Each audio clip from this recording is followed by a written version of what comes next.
everyone, once again very warm welcome to our channel. This is Barkha ma'am, your Aptech Guru. So my dear class 11th students, भाई IT, AI, CS, IP की धमाकेदार शुरुआत आपकी अपनी बरखा ma'am ने channel पर कर दी है।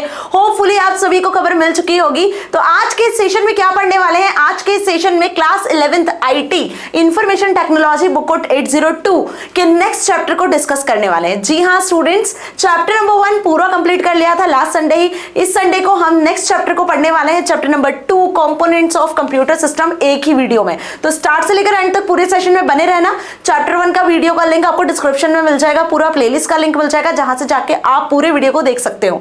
और यदि आज पहली बार चैनल पे आए हो तो चैनल को सब्सक्राइब किए बिना मत जाना, क्योंकि आगे बहुत सारे अमेजिंग वीडियोस आपके लिए लेकर आने वाली हूं, तो उनकी नोटिफिकेशंस तो चाहिए ना। चलिए स्टार्ट कर लेते हैं कंपोनेंट्स ऑफ कंप्यूटर सिस्टम के साथ में। अब प्रीवियस चैप्टर में हमने बेसिक्स ऑफ कंप्यूटर सिस्टम तो बहुत अच्छे से समझ लिया था मैम, कि कंप्यूटर सिस्टम होता क्या है, इसके क्या फीचर्स हैं, बेसिकली इसमें कौन कौन से हार्डवेयर और सॉफ्टवेयर का यूज किया जाता है। तो ये सारी चीजें हमने पढ़ी थी। कंप्यूटर का बेसिक ऑर्गेनाइजेशन क्या होता है, एक्चुअल में सिस्टम काम कैसे करता है ना, क्या प्रोसेस होती है, ये सारी चीजें कवर की थी। आज के सेशन में जो कंपोनेंट्स होते हैं, मतलब हार्डवेयर को ही कंपोनेंट्स कहते हैं, है ना। कंप्यूटर दो चीजों से मिलकर बना हुआ है मैम, हमें अच्छे से पता है, that is hardware and software. ठीक है, तो अब यहाँ पे हम बात कर रहे हैं वो सारे हार्डवेयर जिनको आप अलग अलग पार्ट में डिवाइड कर देते हो।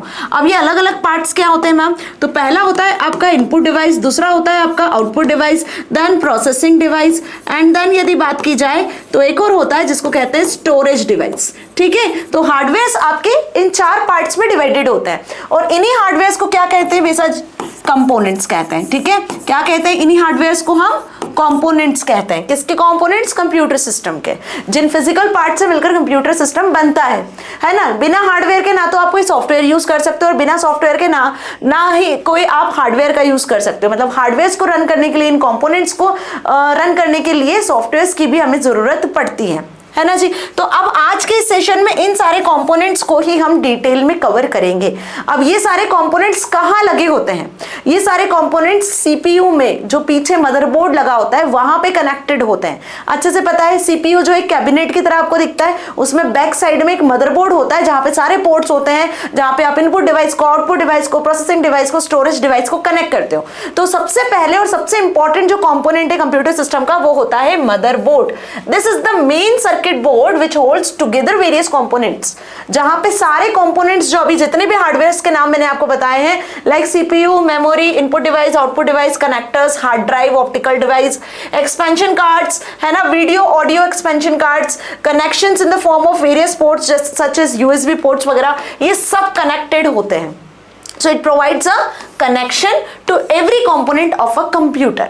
ये जितने भी कंपोनेंट है जो मिलजुल कर काम करते हैं, जिसके थ्रू आप कंप्यूटर सिस्टम के थ्रू आप आउटपुट गेन कर सकते हो, तो ये सारे कंपोनेंट जिस एक मेन कंपोनेंट पर आकर कनेक्ट होते हैं, वो है मदरबोर्ड, जिसकी पिक्चर आपको यहाँ पे क्लियरली दिख रही होगी।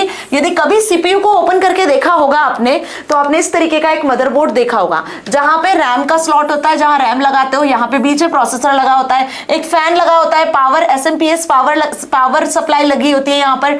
ठीक है, फिर यहाँ पर आप देखो हार्ड ड्राइव वगैरह के भी पोर्ट लगे होते हैं, और इधर बैक साइड में यहाँ आप जितने भी कीबोर्ड, मॉनिटर, माउस, प्रिंटर के पिंस होते हैं, उनके पोर्ट्स यहाँ होते हैं। नेटवर्क इंटरफेस कार्ड का पोर्ट यहाँ पर होता है, ईथरनेट केबल का। तो ये बेसिकली एक्चुअल में मदरबोर्ड होता है। जब भी आप कभी सीपीयू खोलकर देखोगे तो आपको ये जरूर मिलेगा, तो ध्यान से एक आधी बार जरा खोल के जरूर देखना सीपीयू को। ठीक है जी, तो इतना समझ में आया।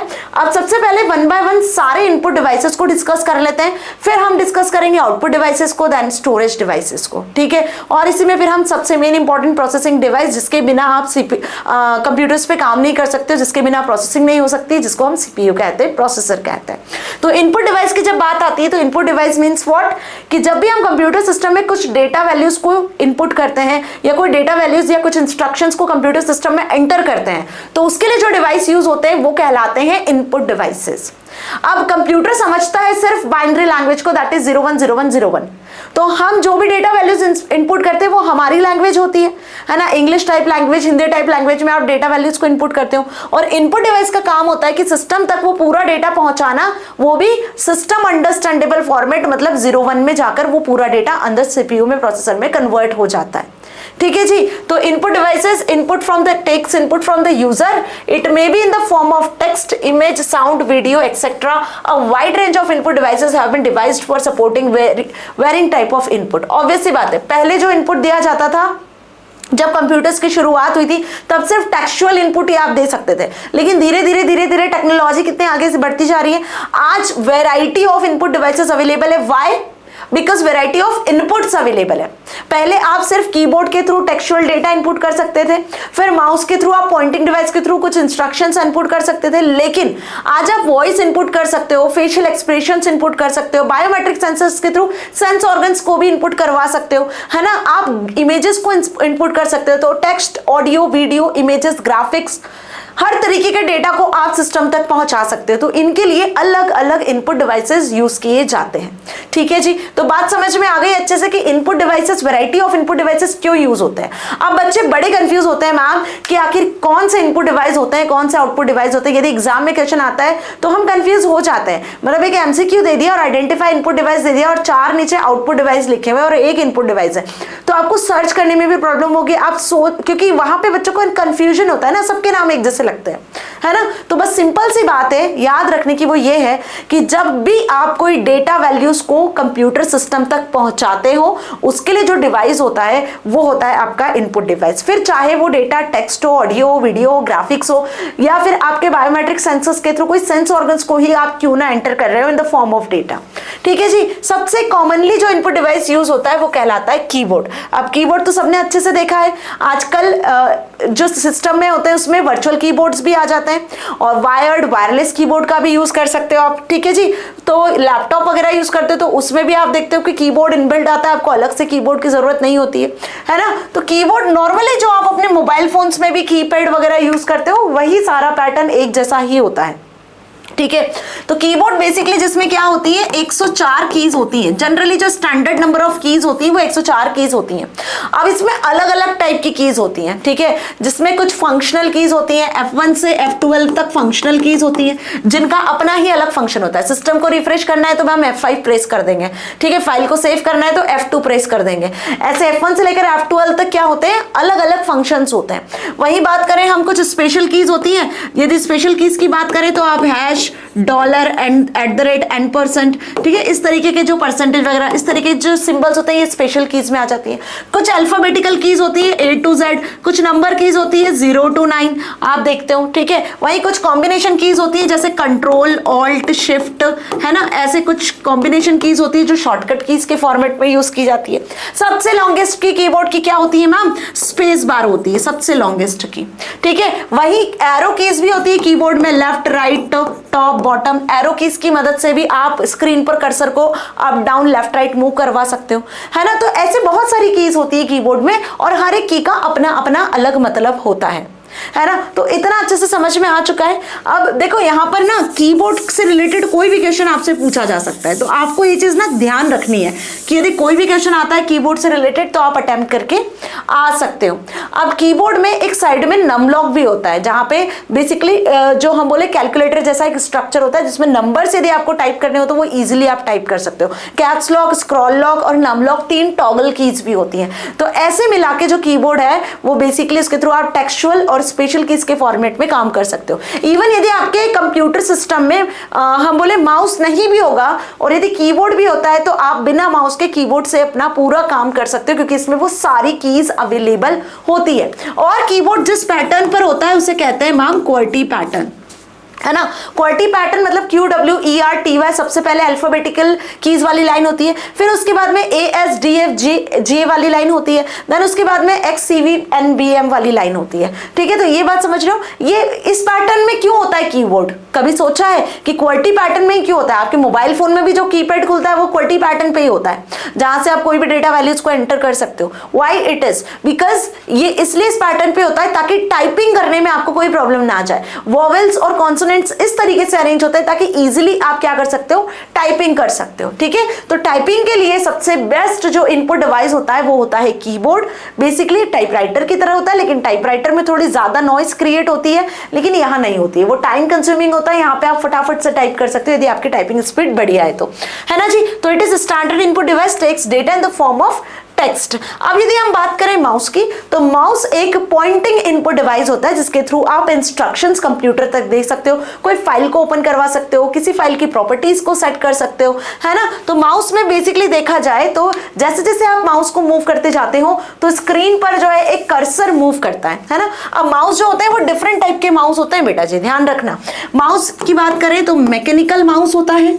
कौन सा होता है? मैकेनिकल माउस, जिसमें एक रबर बॉल का यूज किया जाता है। किसका यूज किया जाता है? रबर बॉल का। आजकल तो मैकेनिकल माउस यूज नहीं होते, थोड़े हैवी भी होते हैं वो, और जैसे जैसे वो रबर बॉल मूव करती है ना तो स्क्रीन पे कर्सर मूव करता है। और एक होता है ऑप्टिकल माउस। ऑप्टिकल माउस में क्या आ जाता है? ऑप्टिकल माउस में रबर बॉल नहीं होती है, यहां पर होती है लेजर लाइट। ठीक है, एक लेजर लाइट होती है और लाइट बीम के फॉर्मेट में जो है कर्सर स्क्रीन पर मूव करता है। ठीक है, तो ये ऑप्टिकल माउस होता है। देखा है आपने माउस में रेड और ब्लू कलर की लाइट जलती है, ठीक है, जो ऑप्टिकल माउस होता है। तो भाई लाइट रेस के फॉर्मेट में जो है कर्सर स्क्रीन पे मूव करता है। ठीक है, जैसे जैसे आप कर्सर माउस को मूव करोगे वैसे वैसे कर्सर स्क्रीन पे मूव करेगा। अब यहाँ पे होते हैं 3 बटन्स, ठीक है, या किसी किसी माउस में 2 बटन्स भी होते हैं। एक होता है लेफ्ट क्लिक और दूसरा होता है राइट क्लिक, और बीच में होता है स्क्रोलर। ठीक है, लेफ्ट क्लिक बटन से आप कोई भी फाइल को सिलेक्ट कर सकते हो, कोई भी डेटा को सिलेक्ट कर सकते हो, किसी लाइन को सिलेक्ट कर सकते हो। तो ये बेसिकली सिलेक्शन के लिए होता है। ठीक है, और वहीं यदि मैं राइट क्लिक की बात करूं तो राइट क्लिक किस लिए यूज किया जाता है? राइट क्लिक प्रॉपर्टी सेट करने के लिए किया जाता है। कट कॉपी पेस्ट करना है, किसी चीज को एडिट करना है, किसी की भी प्रॉपर्टी सेट करना है तो राइट क्लिक का यूज करते हो। बीच में होता है एक स्क्रोलर। इस स्क्रोलर की मदद से आप स्क्रीन पे कर्सर को up down left right move करवा सकते हो। ठीक है, तो ये बेसिकली जो है माउस के बारे में आप एग्जाम में लिख कर आ सकते हो, क्योंकि हम यूज तो करते हैं मैम लेकिन लिख करके आएंगे ये समझ नहीं आता है, तो बस ऐसा ही आपको लिख कर आना है। ठीक है जी। अब माउस भी वायर्ड माउस भी आते हैं, वायरलेस माउस भी आते हैं, ऑप्टिकल माउस भी आते हैं, मैकेनिकल माउस भी आते हैं, तो अलग अलग टाइप के माउसेस होते हैं। क्लियर? चलिए आगे बढ़ते हैं, अगले इनपुट डिवाइस पे आते हैं जिसको कहते हैं वेबकैम। तो मैम ये तो समझ में आ चुका है कि यदि आपको इंस्ट्रक्शंस देनी है तो हम पॉइंटिंग डिवाइस माउस का यूज कर ले, अल्फाबेट्स या नंबर्स एंटर करने हैं तो हम कीबोर्ड का यूज कर ले। बट व्हाट अबाउट यदि आपको इमेजेस इनपुट करनी है सिस्टम तक, तो या तो आप स्कैनर का यूज करो, या आप वेबकैम का यूज करो, या आप डिजिटल कैमरा का भी यूज कर सकते हो। तो वेबकैम से हम क्या करते हैं, नॉर्मली जो आप फोटोग्राफ्स क्लिक करते हो या आप वीडियो कॉन्फ्रेंसिंग करते हो तो उस टाइम पे आप यदि अपने फेस एक्सप्रेशंस को विजिबल करवाना चाहते हो, फेस टू फेस बातचीत करना चाहते हो तो हम वेबकैम का यूज करते हैं। ठीक है, तो webcam takes data in the form of video और इमेज। वीडियो और इमेज के फॉर्मेट में डेटा को कहां पहुंचाता है? वेबकैम सिस्टम तक पहुंचाता है। एक्सेप्ट करता है वीडियो और इमेज को, लेकिन 0101 के फॉर्मेट में सिस्टम में वो वीडियो और इमेज प्रोसेस हो रही होती है। कहां इसका यूज करते हैं? बिजनेस मीटिंग्स में, बिजनेस कॉन्फ्रेंसेस में, वीडियो कॉन्फ्रेंसिंग में, गूगल मीट, स्काइप वगैरह। और आजकल तो आप देखते हैं लैपटॉप में इनबिल्ट कैमरास आते हैं, है ना, वेबकैम लगे होते हैं जिसकी मदद से आप क्या कर सकते हो, ये सारे काम कर सकते हो, face to face meeting attend कर सकते हो। राइट, अब आती है बात अगली स्कैनर की। तो भाई स्कैनर कौन से डिवाइस होते हैं? स्कैनर के थ्रू आप किसी भी हार्ड कॉपी में जो भी इमेज होती है, हार्ड कॉपी में कोई भी डॉक्यूमेंट लिखा होता है, एज इट इज आप सिस्टम तक स्कैन कर सकते हो, सिस्टम तक उसे पहुंचा सकते हो, फिर उसमें एडिटिंग भी कर सकते हो। बट ये होना चाहिए कि यदि हार्ड कॉपी पे जो इमेज है, हार्ड कॉपी पे जो डॉक्यूमेंट है, whatever is written on hard copy और पेन और पेपर, तो बेटा जी वो एज इट इज क्या होना चाहिए, हाई क्वालिटी का होना चाहिए, ताकि वो सिस्टम में भी इसकी क्वालिटी ब्रेक ना हो। ठीक है, अब अलग अलग टाइप के स्कैनर होते हैं, फ्लैट बेड स्कैनर होते हैं, ड्रम स्कैनर होते हैं, हैंडल्ड स्कैनर होते हैं, जो बेसिकली स्कैनिंग के लिए यूज किए जाते हैं। आजकल तो बहुत सारे एप्लीकेशंस और सॉफ्टवेयर्स भी अवेलेबल है स्कैनर के तौर पे, आप उनका भी यूज कर सकते हो। ठीक है, स्कैनर एक इनपुट डिवाइस होता है, generally stores data in the form of graphics, है ना। जनरली क्या करता है, डेटा को ग्राफिक्स के फॉर्मेट में सिस्टम तक पहुंचाता है। अब स्कैनर की जब बात आती है तो आपने देखा होगा शॉपिंग मॉल्स वगैरह में बारकोड रीडर भी यूज किया जाता है, वो भी एक टाइप का स्कैनर ही होता है। जो प्रोडक्ट्स पे बारकोड होती है ना, मतलब इस तरीके की जो बारकोड्स बनी होती है, लाइन बनी होती है जिसमें प्रोडक्ट की डिटेल होती है, उसको रीड करता है और सिस्टम तक पूरी प्रोडक्ट की डिटेल को पहुंचाता है। कब मैन्युफैक्चर हुआ, क्या एक्सपायरी डेट है ना, किन किन इंग्रेडिएंट से बना हुआ, सारी इंफॉर्मेशन, इसका प्राइस वगैरह सब इन बारकोड्स के अंदर छुपा होता है। क्लियर? अब बात करते हैं माइक्रोफोन। तो मैम वॉइस को कैसे इनपुट करेंगे? हम ग्राफिक्स इनपुट कर सकते हैं, हम इमेजेस इनपुट कर सकते हैं, टेक्सचुअल डेटा इनपुट कर सकते हैं, लेकिन जब बात आती है वॉइस को इनपुट करने की, तो बेटा जी वॉइस इनपुट करने के लिए माइक्रोफोन का जो इनपुट डिवाइस है उसका यूज किया जाता है। अब माइक्रोफोन के थ्रू आप वॉइस या ऑडियो इनपुट कर सकते हो। ठीक है, माइक्रोफोन आजकल हेडफोन के साथ में भी इनबिल्ट आते हैं, या लैपटॉप वगैरह आप देखते हो कुछ ऐसे डिवाइसेस होते हैं जैसे आपके मोबाइल फोन्स होते हैं, उसमें भी आप देखो आप रिकॉर्ड कर सकते सकते हो, आपकी वॉइस को रिकॉर्ड कर सकते हो, तो वो इनबिल्ट भी आते हैं या आप अलग से भी ले सकते हो।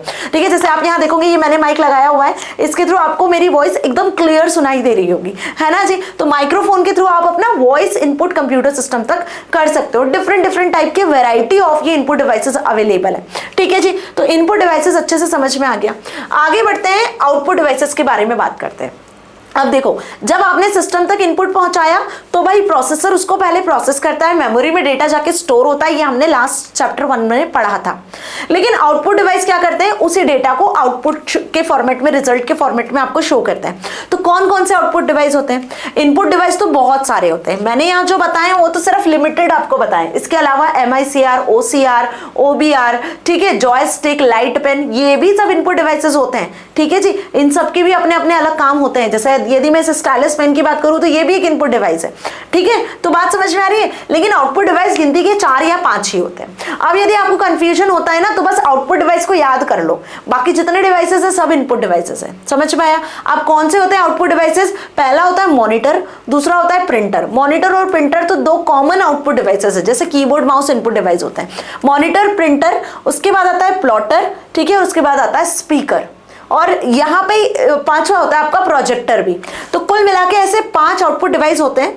बाकी जितने डिवाइसेस होते हैं वो सब आपके इनपुट डिवाइसेस की कैटेगरी में आते हैं, जिसके थ्रू आप डेटा एंटर करते हो, जिसके थ्रू आप डेटा को, रिजल्ट को एक्सेस करते हो, वो आउटपुट डिवाइस। तो output devices are used to give an output to the user. It may be the form of visuals, text, audio, print out etcetera. Obvious, जैसे कि आप डेटा वैरायटी में इनपुट करते हो ना, टेक्स्ट, ऑडियो, वीडियो के format में, वैसा ही textual data, graphics data, audio, video में हम एक्सेप्ट भी करते हैं, है ना। So different types of output devices are there to support various types of output. For example monitor, जिसको कहते हैं विजुअल डिस्प्ले यूनिट। तो मॉनिटर भी अलग अलग टाइप के होते हैं। पहले जो मॉनिटर यूज किए जाते थे वो थे CRT मॉनिटर, जो कि ओल्ड टाइप का जो टीवी होता है ना वैसे दिखते थे। आजकल जो मॉनिटर्स हम यूज करते हैं वो LCD मॉनिटर है, ये भी ओल्ड हो चुके हैं। LED मॉनिटर्स का आजकल हम यूज करते हैं।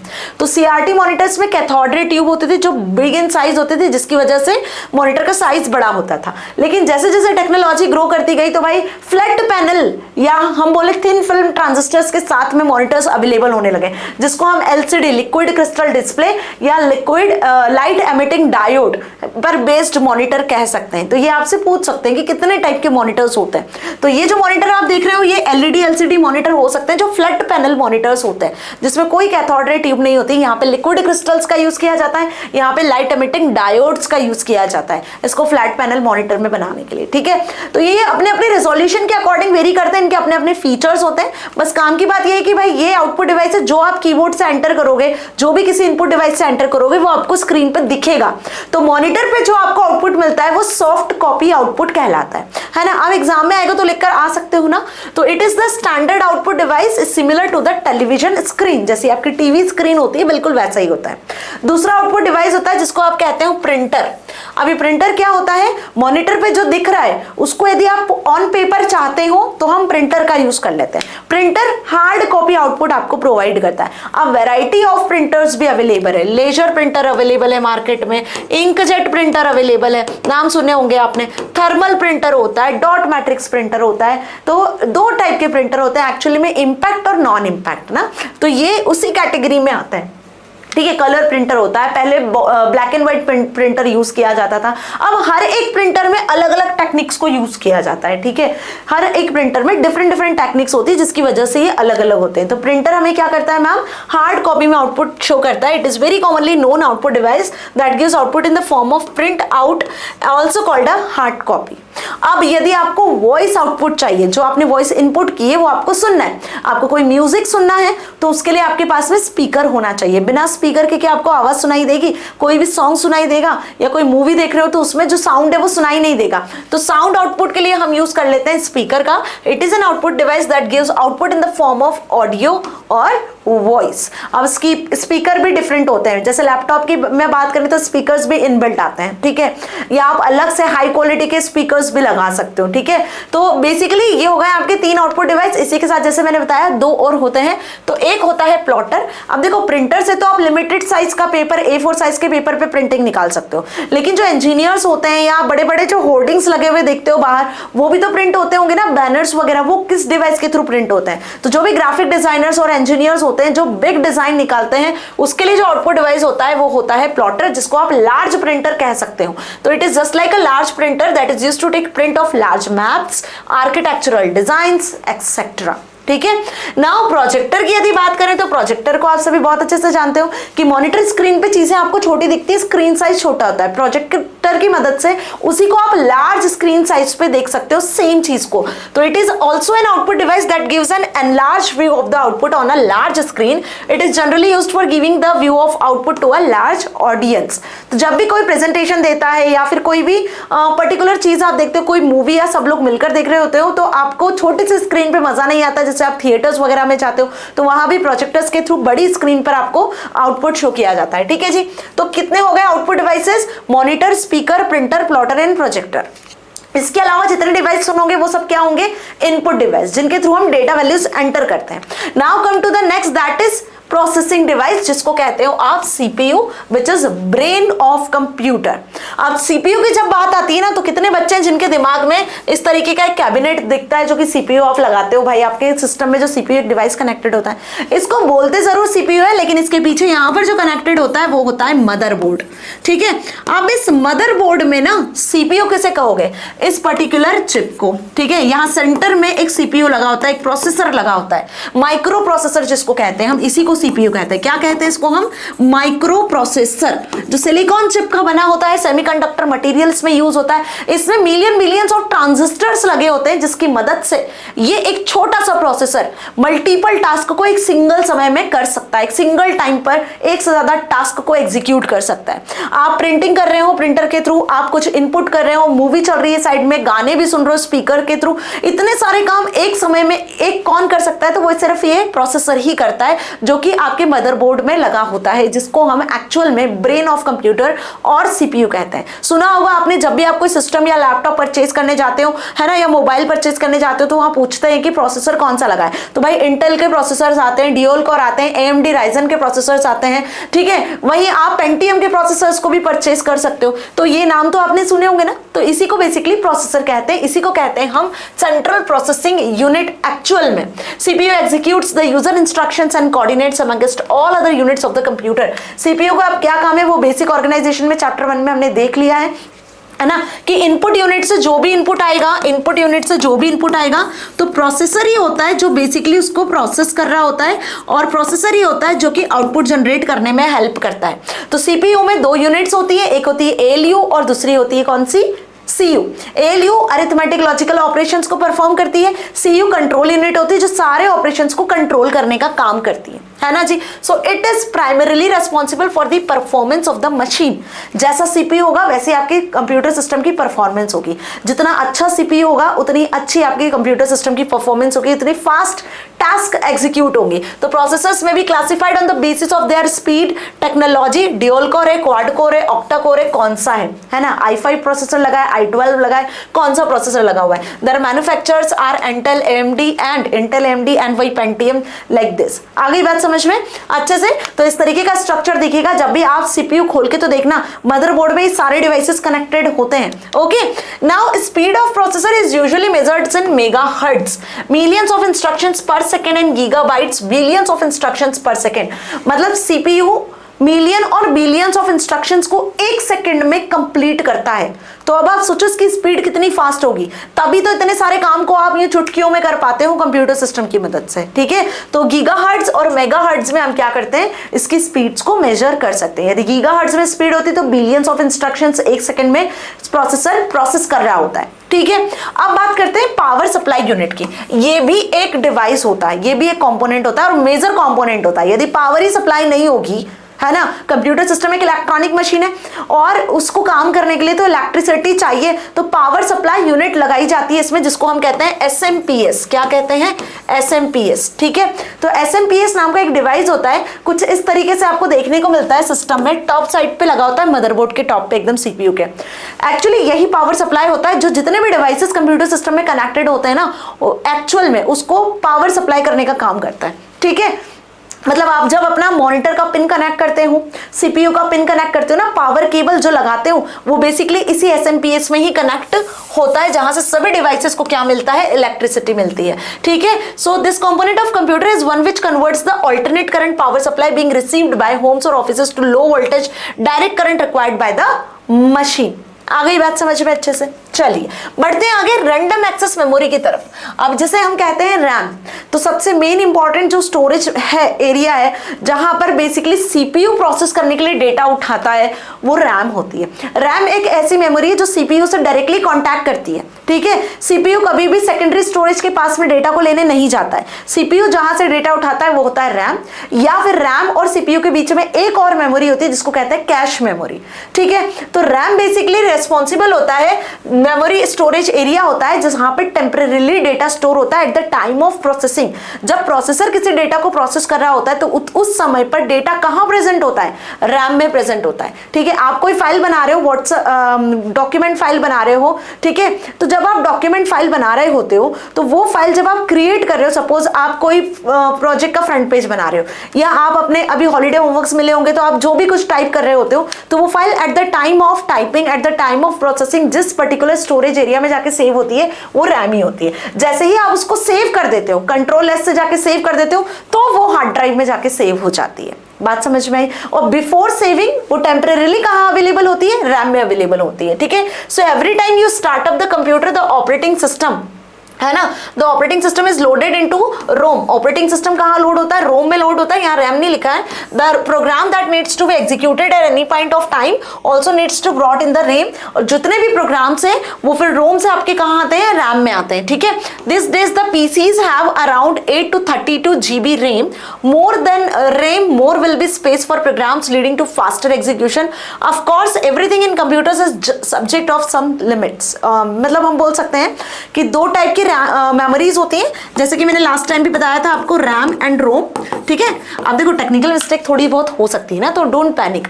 रैम में जो डेटा होता है वो बेसिकली आपका, जिस पर आप काम कर रहे होते हो, सीपीयू जिससे डायरेक्टली कनेक्ट करता है, वो रैम होती है। ठीक है, जो भी फाइल बनाते हो, जो भी काम करते हो, वो सारी चीजें जाके रैम में सेव होती है इनिशियली, है ना। जब आप उसको परमानेंटली सेव कर देते हो तो वो हार्ड ड्राइव में चली जाती है, तो परमानेंटली जब सेव होती है तो वो हार्ड ड्राइव में जाती है। रोम एक अलग टाइप की मेमोरी होती है, रीड ओनली मेमोरी, जहां पर सिर्फ और सिर्फ बूटिंग प्रोसेस से रिलेटेड जो डेटा होता है वही सेव होता है। मतलब कि हम बोले कि ऑपरेटिंग सिस्टम लोड होता है whenever you start the system, तो जो कोड होता है जो परमानेंटली स्टोर होता है वो रोम में होता है। ठीक है, अब रैम और रोम के भी अपने अपने टाइप्स होते हैं, जो लास्ट सेशन में हमने डिटेल में डिस्कस किया। यदि रैम की बात करूं तो एस रैम, डी रैम होती है, dynamic RAM, static RAM. Static RAM expensive होती है, डायनेमिक रैम एक्सपेंसिव नहीं होती है। स्टैटिक रैम को आप कैश मेमोरी की तरह समझ सकते हो, और डायनेमिक रैम नॉर्मली रैम की तरह होता है। अब रैम दिखती कैसी है? ऐसे होती है। ठीक है, आप देखो यहाँ पे DDR, SDR रैम भी आजकल मार्केट में अवेलेबल है। जैसे जैसे टेक्नोलॉजी ग्रो कर रही है वैसे वैसे रैम्स के भी नए नए मॉडल्स, नए नए फीचर्स के साथ में आपको देखने को मिलते हैं।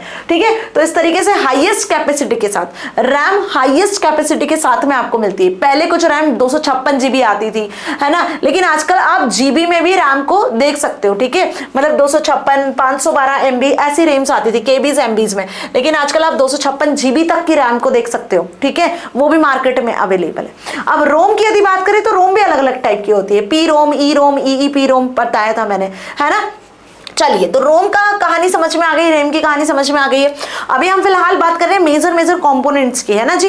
नाउ बात कर लेते हैं हम हार्ड डिस्क। तो जैसे मैंने बताया आपको कि सपोज ये प्रोसेसर है, सपोज कि हम बात कर ले प्रोसेसर है। अब प्रोसेसर P1 नाम के टास्क को एग्जीक्यूट कर रहा है, तो ये P1 नाम का टास्क रैम में होगा, है ना। कहाँ होगा? रैम में। तो ये टास्क जो है यहाँ से P1 टास्क को एग्जीक्यूट करने के लिए जो डेटा है वो प्रोसेसर रैम से उठाएगा। ठीक है। लेकिन जैसे ही आपने इस P1 नाम के टास्क को सेव कर दिया परमानेंटली, कोई फाइल है उसको सेव कर दिया, तो ये कहाँ जाके सेव हो जाएगा परमानेंटली, हार्ड ड्राइव में, ठीक है। अब हार्ड ड्राइव समझते हो, हार्ड डिस्क समझते हो ना।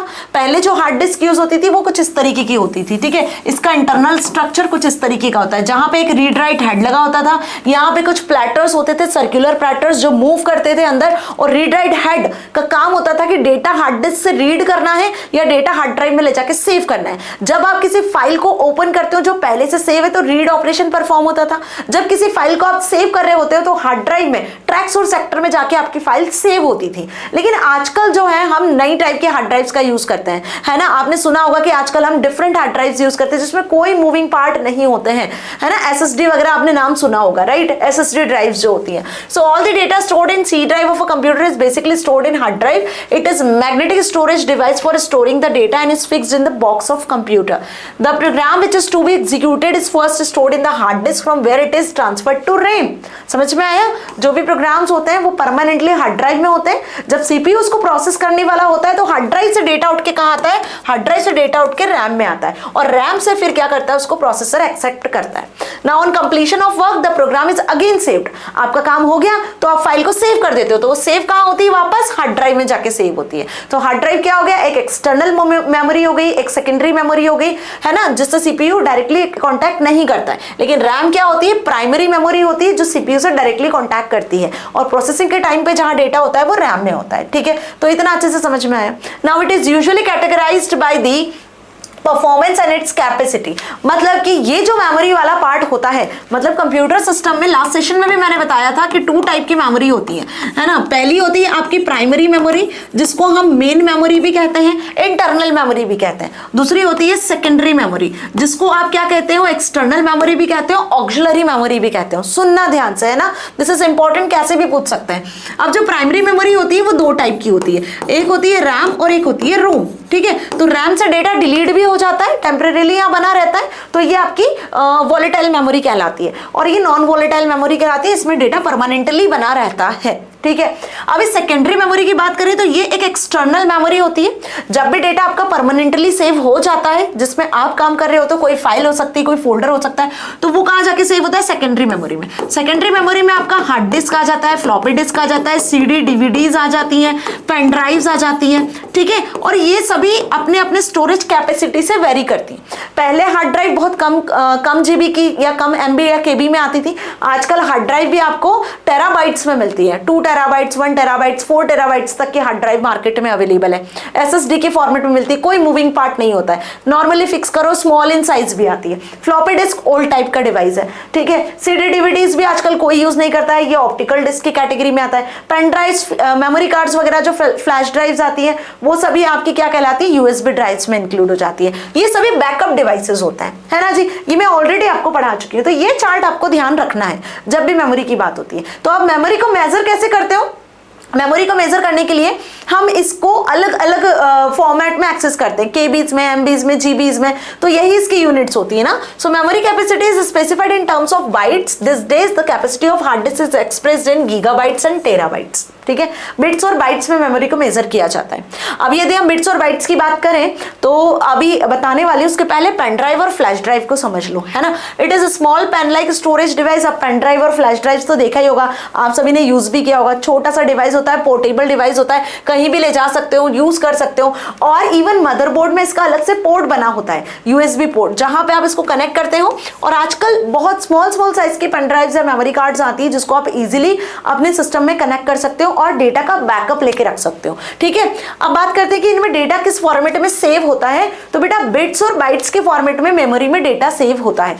कैसे मैम इसको मेजर करते हैं? तो ये पूरा चार्ट यहां मैंने बताया हुआ है, बहुत ध्यान से समझना।